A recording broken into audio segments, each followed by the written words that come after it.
ఈరోజు నేను మీకు చదివి వినిపిస్తున్న కథ మహావీరుడి మంకుతనం. ఈ కథ చందమామ కథలలో ఒకటి. ఇక కథలోకి వెళ్ళిపోదాం. ఉత్పల దేశానికి కీర్తిచంద్రుడు రాజు. ఆయన కుమార్తె పద్మావతి అందాల భరిణ. యుక్త వయసు రాగానే రాజు ఆమెకు తగిన వరుణ్ణి అన్వేషించసాగాడు. ఆ ప్రయత్నాలలా సాగుతుండగానే ఒక రాత్రి యువరాణి మాయమైంది. సేవకులు, పరిచారకులు అంతఃపురం నలుమూలలా వెతికారు. రాకుమార్తె కనబడలేదు. అప్పుడు రాజపురోహితుడు అంజనం వేసి చూసి యువరాణి పద్మావతిని బ్రహ్మరాక్షసుడు ఒకడు ఎత్తుకుపోయాడు. వాడు భయంకరారణ్యం మధ్యలో దుర్భేద్యమైన భవనంలో ఉంటున్నాడు. వాడు మహాశక్తివంతుడు. ఈ రోజు నుంచి సరిగ్గా 3 మాసాల తర్వాత వాడు పద్మావతిని పెళ్లి చేసుకోబోతున్నాడు అని చెప్పాడు. ఇది విని రాజు రాణి హతాశులైపోయారు. ఏం చెయ్యాలో వారికి పాలుపోలేదు. మహామంత్రి పురోహితుడితో, ఆర్య, రాకుమారిని తిరిగి దక్కించుకునే మార్గం కూడా అంజనం వేసి చూడండి అన్నాడు. పురోహితుడు తల అడ్డంగా తిప్పి, జరుగుతున్నది మాత్రమే అంజనం ద్వారా చూడగలను. రాక్షసుడు పద్మావతితో వివాహం గురించి మాట్లాడాడు కాబట్టి జరగబోయే పెళ్లి గురించి నాకు తెలిసింది. అదలా ఉంచితే మళ్ళీ 3 మాసాల వరకు అంజనం వేయడం కుదరదు అని చెప్పాడు. ఇది విని మంత్రి రాజు వంక తిరిగి, ప్రభు, దిగులు పడి మనం చేయగలిగింది లేదు. అంతా మన మేలు కొరకే అని సరిపెట్టుకుందాం. రాకుమార్తెను రాక్షసుడి బారి నుంచి రక్షించిన వాడికి ఆమెనిచ్చి వివాహం చేస్తానని ప్రకటించండి. ఆ పైన దైవం మీద భారం వేద్దాం అని సలహా ఇచ్చాడు. కీర్తిచంద్రుడికి ఈ సలహా నచ్చింది. ఆ ప్రకారం ఆయన వెంటనే రాజ్యం అంతటా భయంకరారణ్యం మధ్యలో ఉండే రాక్షసుడు రాకుమార్తెను ఎత్తుకుపోయాడు. 3 మాసాలలో వాడమ్మను పెళ్లి చేసుకుంటాడు. ఈలోగా రాకుమార్తెను రక్షించి తీసుకొచ్చిన వారికి ఆమెనిచ్చి వివాహం చేయడం జరుగుతుంది అని చాటింపు వేయించాడు. అది విని రాజ్యంలోని వీరయువకులందరూ ఉత్సాహంగా భయంకరారణ్యం వైపు తరలి వెళ్ళారు. భయంకరారణ్యం దుర్గమమైనది. అందులో ప్రవేశించాలంటే ఒకే ఒక్క మార్గం ఉన్నది. అక్కడకు ఉత్పల దేశానికే చెందిన మహావీరుడనేవాడు అందరికంటే ముందుగా చేరుకున్నాడు. అక్కడికి ఏ వీరుడు వచ్చినా వాడు సవాలు చేసి బ్రహ్మరాక్షసుడిని ఎదుర్కోవడం సామాన్యులకు సాధ్యం కాదు. ముందు నన్ను ఓడించి తర్వాత అరణ్యంలో ప్రవేశించండి అనసాగాడు. ఒక్క వీరుడు కూడా మహావీరుణ్ణి ఎదిరించి ముందుకెళ్లలేకపోయేవాడు. క్రమంగా భయంకరారణ్యం వైపు వచ్చే వీరుల సంఖ్య తగ్గిపోయింది. చారుల ద్వారా ఈ వార్త రాజును చేరింది. మహావీరుడి గురించి వాకబు చెయ్యగా వాడి తండ్రి పూర్వం సైన్యంలో పనిచేసి మరణించాడని, ఆ తర్వాత వాడు కొంతకాలం పాటు దేశం విడిచిపెట్టి ఎక్కడెక్కడికో వెళ్ళి ఎన్నో విద్యలు నేర్చి మహాశక్తివంతుడై వచ్చాడని తెలిసింది.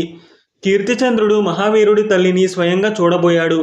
ఆమె మహారాజు తన ఇంటికి వచ్చినందుకు తత్తరపడింది. నీ కుమారుడు రాజద్రోహం చేస్తున్నాడు. అందుకు సరైన కారణం ఉంటే తెలుసుకుందామని వచ్చాను అన్నాడు కీర్తిచంద్రుడు గంభీరంగా. ప్రభు, మాది రాజభక్తుల వంశం.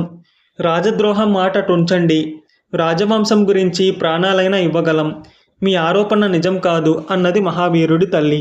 రాజు ఈ జవాబుకు ఏమాత్రం తృప్తి పడక, అయితే భయంకరారణ్యంలోని బ్రహ్మరాక్షసుణ్ణి ఎదుర్కొనేందుకు వెళ్లే వీరులందరినీ మహావీరుడు ఎందుకు ఆపుతున్నట్టు అని అడిగాడు.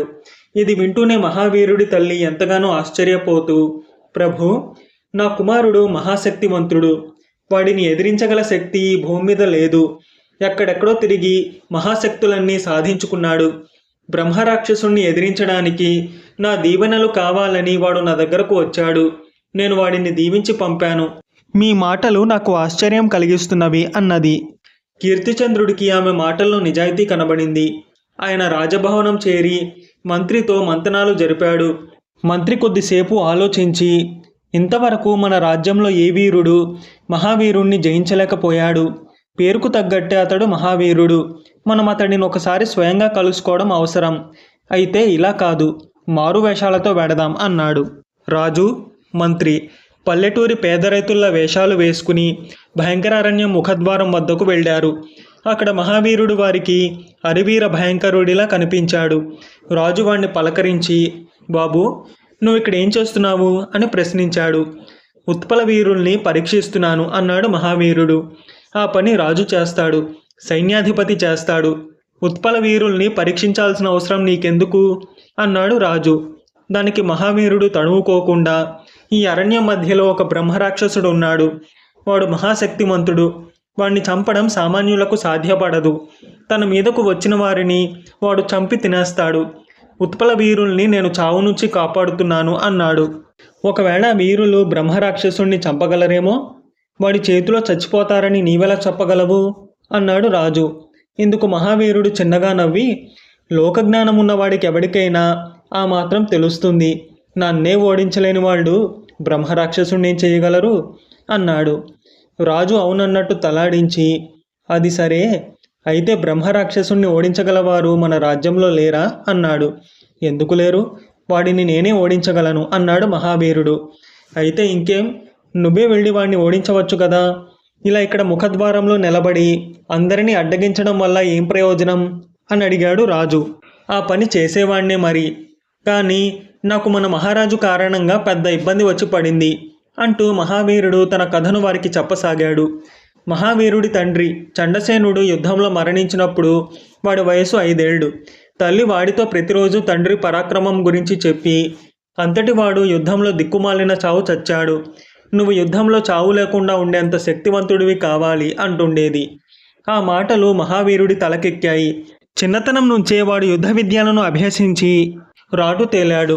16 ఏళ్ల వయసులో వాడు తల్లితో, అమ్మా, నేను హిమాలయాలకు వెళ్ళి అక్కడి మునుల సేవ చేసుకుని మంత్రతంత్రాలు నేర్చుకుని వస్తాను, దీవించు అని తల్లి దీవెనలు అందుకుని బయలుదేరి వెళ్ళాడు. హిమాలయాల్లో మహావీరుడి కోరిక సిద్ధించింది. అక్కడ ఒక మునివాడికి మంత్రతంత్రాలన్నీ నేర్పి, నాయనా, ఈ భూమి మీద నిన్ను ఎదిరించగల శక్తి లేదు.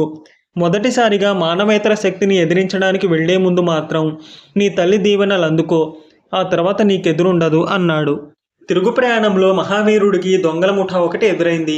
సమీపంలోని పల్లెటూళ్ళలో చంద్రిక అనే ఒక అందమైన పిల్ల ఉన్నది. దొంగల నాయకుడు ఆమె అంటే మోజు పడ్డాడు. తను పెళ్లాడేందుకు ఆ పిల్లని పెళ్లి జరిపించడానికి పురోహితుణ్ణి, కన్యాదానం చేయడానికి పిల్ల తల్లిదండ్రుల్ని బందీలుగా తీసుకుపోతున్నారు. దొంగల ముఠా వాళ్ళు మొత్తం 20 మంది ఉన్నారు. మహావీరుడు వాళ్ళందరినీ ఎదిరించి తరిమేశాడు. అప్పుడు చంద్రిక తండ్రి మహావీరుడితో, నాయనా, పెళ్లి కోసం ఇల్లు కదిలిన క్షణంలోనే మా పిల్ల మాకు పరాయిదైంది. దానికి పెళ్లి జరిపించకుండా పల్లెకు తిరిగి వెళ్ళి ఎవరికీ ముఖం చూపించలేం. మేము కన్యాదానం చేస్తాం, పురోహితుడు పెళ్లి జరిపిస్తాడు, నువ్వు చంద్రికను స్వీకరించు అని వేడుకున్నాడు. చంద్రిక కూడా తనంటే ఇష్టపడుతున్నదని గ్రహించాక మహావీరుడు పెళ్లి చేసుకున్నాడు. పెళ్ళయ్యాక భార్యాభర్తలు ఉత్పల దేశానికి బయలుదేరారు. దారిలో వాళ్లకు బ్రహ్మరాక్షసుడు ఒకడు తటస్థపడి, ఆహా, ఈ అందాల కుప్ప నాకు మహా నచ్చింది, నేను ఈమెను భయంకరారణ్యంలోని నా నివాసానికి తీసుకువెడుతున్నాను, చేతనైతే నన్ను ఆపు అన్నాడు. తల్లి దీవెన లేకుండా తొలిసారి మానవేతర శక్తితో తలపడవద్దన్న ముని హెచ్చరిక గుర్తుకు రావడంతో మహావీరుడు తడబడి, నేను నిన్ను ఎదిరిస్తాను, ఎటొచ్చి కొంత గడువు కావాలి అన్నాడు. ఇందుకు రాక్షసుడు వికవికమంటూ నవ్వి కాళ్లతో భూమిని తాటిస్తూ, త్వరలో నేను ఒకే రోజున 8 మంది మానవ యువతలను పెళ్లాడబోతున్నాను, ఆలోగా రాగలిగితే రా అని చంద్రికను తీసుకుని మాయమయ్యాడు. తర్వాత మహావీరుడు ఉత్పల దేశం చేరుకుని కంగారు పడుతుందని తల్లికి వివాహ విషయం చెప్పకుండా బ్రహ్మరాక్షసుణ్ణి ఎదిరించడానికి దీవెనలు అడిగి బయలుదేరాడు. ఆ సమయంలోనే వాడు రాజు చాటింపు విని ఇరకాటంలో పడ్డాడు. ఇందులో ఇరకాటమేముంది, నువ్వు కోరిందే రాజు కోరాడు కదా అన్నాడు రాజు. బ్రహ్మరాక్షసుణ్ణి చంపిన వాడికి తన కుమార్తెనిచ్చి పెళ్లి చేస్తానంటున్నాడు రాజు.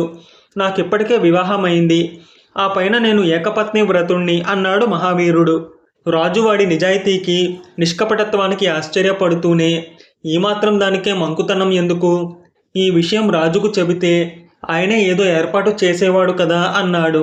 ఏమో, ఉత్పల దేశంలో నన్ను మించిన వీరులెవరైనా ఉంటే వారు రాజకుమార్తెను రక్షించగలరేమో చూద్దామని ఆశపడ్డాను అన్నాడు మహావీరుడు. రాజు వాడి వినయగుణానికి మరింత అబ్బురపడి తానెవరైంది చెప్పాడు. తర్వాత రాజు తన చాటింపును సవరించి, రాజకుమార్తెను రక్షించినవాడు ఆమెను వివాహం చేసుకోవాలన్న నిర్బంధం లేదని, అతడికి కోరినది ఇవ్వగలనని ప్రకటించాడు. ఆ తర్వాత కొద్ది రోజులకే మహావీరుడు బ్రహ్మరాక్షసుణ్ణి సునాయాసంగా చంపి తన భార్యను దక్కించుకున్నాడు, యువరాణిని రక్షించాడు.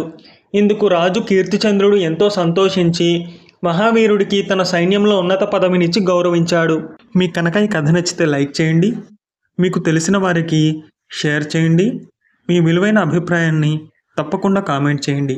నా ఛానల్ని సబ్స్క్రైబ్ చేసుకోండి, పక్కనున్న బెల్ బటన్ని యాక్టివేట్ చేసుకోండి. నేను పెట్టే కొత్త వీడియోస్ మీకు నోటిఫికేషన్ రూపంలో వస్తాయి.